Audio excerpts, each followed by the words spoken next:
প্রবাসে বসন্তকাল যেন এক অন্যরকম অনুভূতি নিয়ে আসে।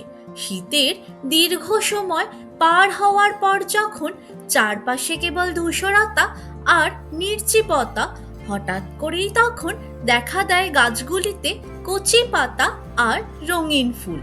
এই সময়টা প্রকৃতির জন্য যেমন নতুন সূচনা নিয়ে আসে, আমাদের জন্য তেমনি মনকে সতেজ করার সময়।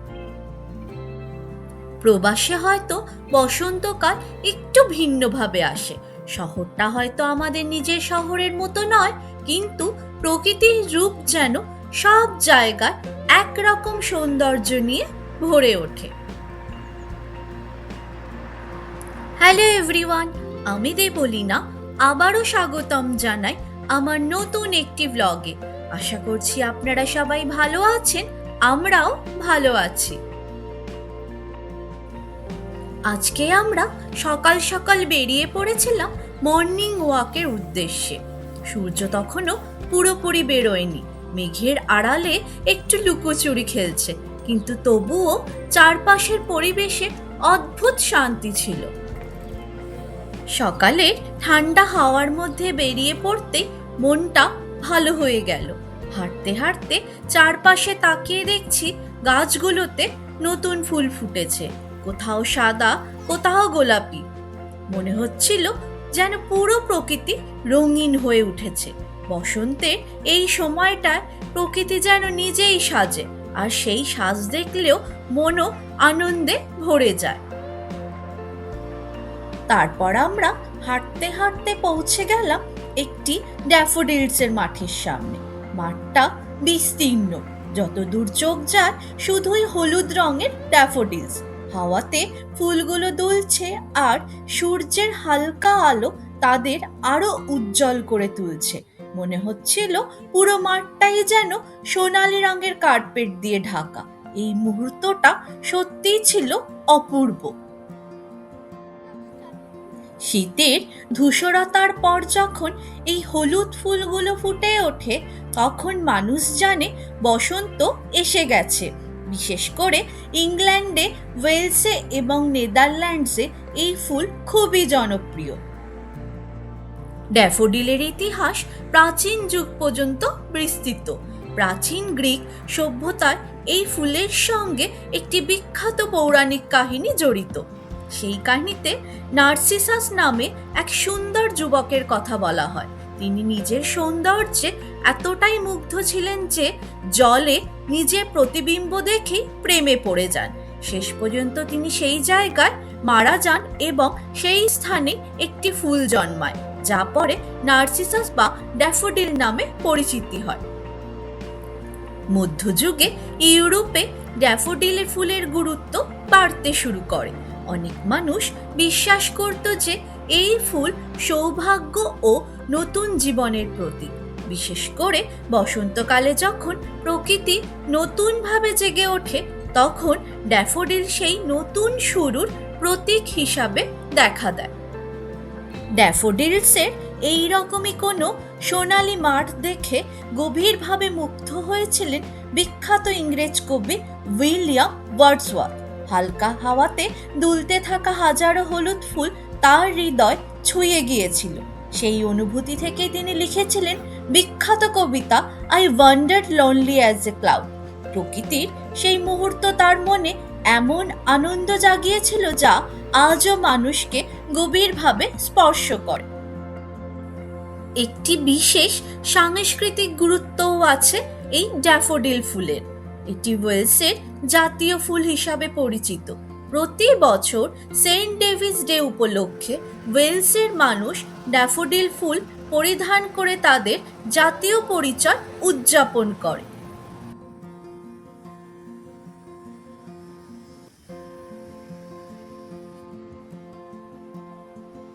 তারপর আমরা কিছুটা এগিয়ে গেলাম বাড়ির কাছে একটি দোকানের উদ্দেশ্যে, যেখানে আমরা মাঝে মাঝেই যাই। আজও ঠিক করলাম একটু ঘুরে আসা যাক।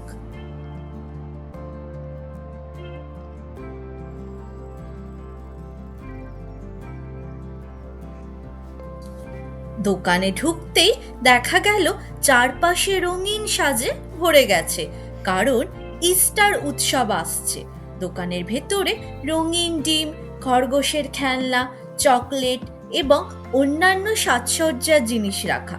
রঙিন ডিমগুলো খুব সুন্দর করে সাজানো, কিছু ডিমে ছোট ছোট ডিজাইন আঁকা। বাচ্চাদের জন্য বিভিন্ন ধরনের চকলেটও রাখা আছে।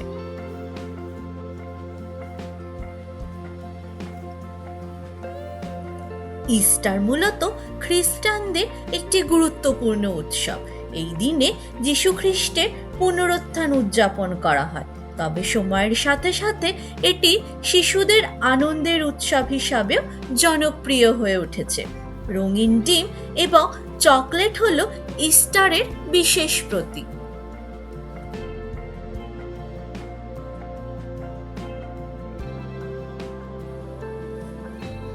তারপর আমরা দোকানটির উপরের তলায় গেলাম। সেখানে আর্টস অ্যান্ড ক্রাফটসের অনেক জিনিস পাওয়া যায়। রঙিন কাগজ থেকে শুরু করে সবকিছু খুব সুন্দরভাবে সাজানো থাকে।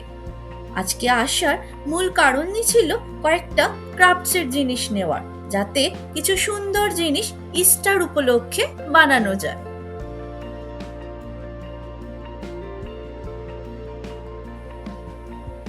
সব কেনাকাটা শেষ করে আমরা আবার বাড়ির পথে রওনা দিলাম। তখনও আকাশটা একটু মেঘলা, কিন্তু চারপাশের সৌন্দর্য এতই মনোমুগ্ধকর যে মেঘলা আকাশও আমাদের মন খারাপ করতে পারছিল না। রাস্তার ধারে গাছগুলো দেখতে দেখতে আমরা এগিয়ে চললাম। হাঁটতে হাঁটতে মনে হচ্ছিল দিনের এই সময়টা যেন বিদায় বেলার মতো। সকালের সতেজতা ধীরে ধীরে দুপুরের দিকে এগিয়ে আসছে। আমরাও ধীরে ধীরে বাড়ির দিকে হাঁটছিলাম, চারপাশে দৃশ্য উপভোগ করছিলাম।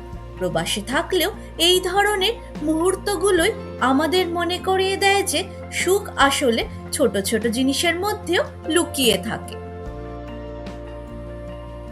পরের দিন আবার অদ্রিজার স্কুলে ছিল কেক বেক ডে। বাচ্চাদের জন্য দিনটা ছিল আনন্দে ভরা। সবাই বাড়ি থেকে কেক নিয়ে এসে একসাথে ভাগ করে খেয়েছে। অদ্রিজাও সকাল থেকে খুবই খুশি ছিল আজকের দিনটার জন্য। স্কুল থেকে ফিরে ওর মুখে ছিল উজ্জ্বল হাসি। হাতে করে কয়েকটা কেক আবার এনেছিল আমাদের জন্য। বলল, তোমাদের জন্য এনেছি। আমরা সবাই মিলে সেই কেক খেলাম আর ওর কাছে ওর স্কুলের সব গল্প শুনলাম। বাচ্চাদের এই ছোট ছোট আনন্দ আর তাদের নিঃস্বার্থ ভালোবাসা, এসব মুহূর্তই সত্যি হৃদয়ে ছুঁয়ে যায়।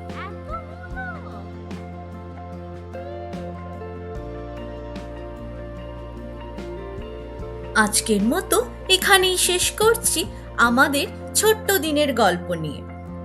পরিবারের সঙ্গে কাটানো ছোট ছোট এই মুহূর্তগুলোই সত্যি মনে রাখার মতো।